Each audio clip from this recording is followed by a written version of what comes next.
বিশ্বকাপ মানেই উত্তেজনা, বিশ্বকাপ মানেই অপেক্ষা। আর সেই অপেক্ষার রেশ ছড়িয়ে পড়েছে বিশ্বের প্রতিটি ফুটবল প্রেমীদের মধ্যে। ক্যাপে পার্ক স্টেডিয়াম সহ প্রতিটি জায়গায় একটাই আলোচনা, কোন দল কী করছে, কোন দলের পারফরমেন্স কেমন হতে যাচ্ছে, কোন দল এগিয়ে আছে বিশ্বকাপের দৌড়ে।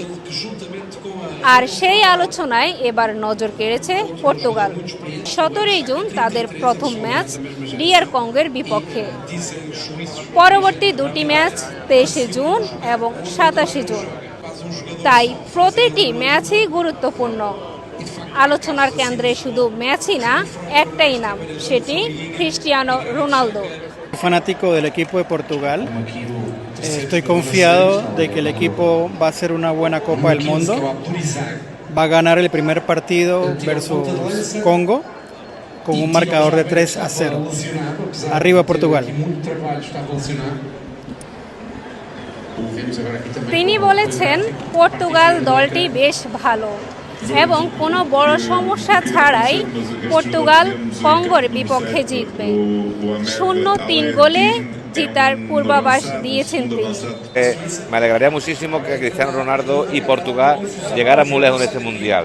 Y repito, que 6 mundiales de nuestro amigo Cristiano Ronaldo, un gran jugador que pasó por España, eso no está al alcance de cualquier jugador. Entonces, para mí, personalmente, y de Sevilla que vengo, le doy mi enhorabuena a Ronaldo y a Portugal. তিনি একজন Spanish হলেও football প্রেমী হিসেবে তিনি Ronaldo এবং পর্তুগালের জন্য শুভকামনা জানিয়েছেন।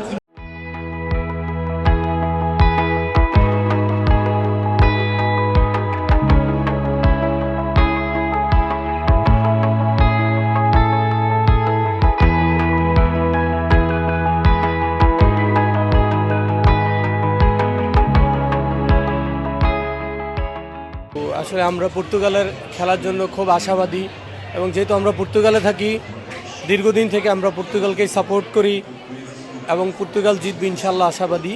আর রোনালদোর প্রতি আমাদের অনেক বড় আশা যে পর্তুগালের টিমকে জিতিয়ে নিয়ে যাবে। পর্তুগাল বর্তমান বিশ্বের অর্থাৎ ফুটবল বিশ্বের ফিফা র্যাঙ্কিংয়ে 5ম স্থানে আছে। অর্থাৎ পর্তুগাল একটা শক্তিশালী ফুটবল টিম, একটা ব্যালেন্স টিম। আর এই পর্তুগাল 2016 সালে ক্রিস্টিয়ানো রোনালদোর নেতৃত্বে ইউরো কাপ জয় করে এনেছিল। তো এবারও আমাদের প্রত্যাশা যে পর্তুগাল খুব ভালো করবে। বিশেষ করে প্রথম 5টি দেশের মধ্যে পর্তুগালেরও শিরোপা পাওয়ার দাবিদার। আর একঝাঁক বিশ্বের নামকরা তরুণ খেলোয়াড়ের সাথে আছে আমাদের ক্যাপ্টেন ক্রিস্টিয়ানো রোনালদো। তার অভিজ্ঞতাকে কাজে লাগিয়ে হয়তোবা আমরা এবার বিশ্বকাপ ঘরে নিয়ে আসব। তো আমি একজন বাংলাদেশি পর্তুগিজ হিসাবে চাইব যে পর্তুগাল এবার শিরোপা জিতুক, কারণ বিগত দিনগুলোতে আমরা দেখেছি যে পর্তুগাল অনেক শিরোপা জয় করেছে কিন্তু বিশ্বকাপ কখনো পায়নি। সুতরাং আমাদের প্রত্যাশা অনেক।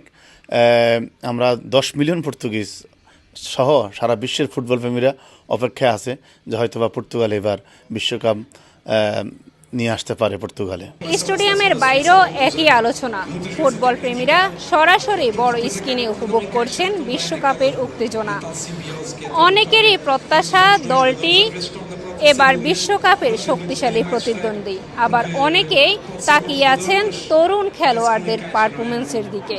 পর্তুগালের পরিস্থিতি এখন প্রশ্ন, প্রত্যাশা আর অপেক্ষা। আর সেই অপেক্ষার পরীক্ষা 17 জুন ডিআর কঙ্গোর বিপক্ষে। আমি নসরু, চ্যানেল 24, পর্তুগাল।